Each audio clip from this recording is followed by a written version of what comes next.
Aduh kasih nyala ciptanya ki jia debat terbang baca tami late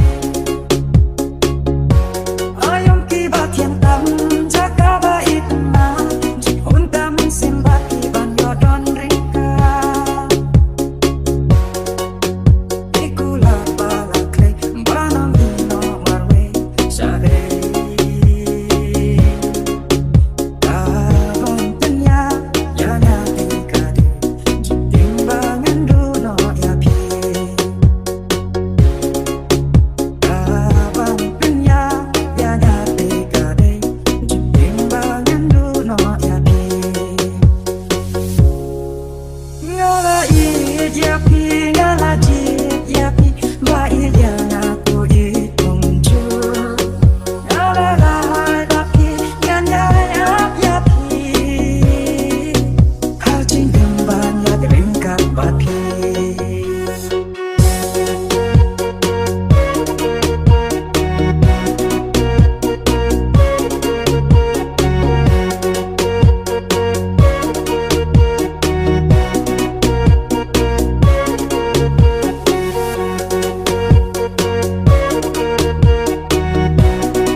Naap nakma manki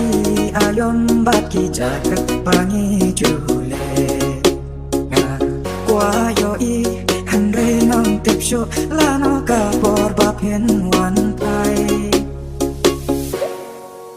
jangan it instead way back snow to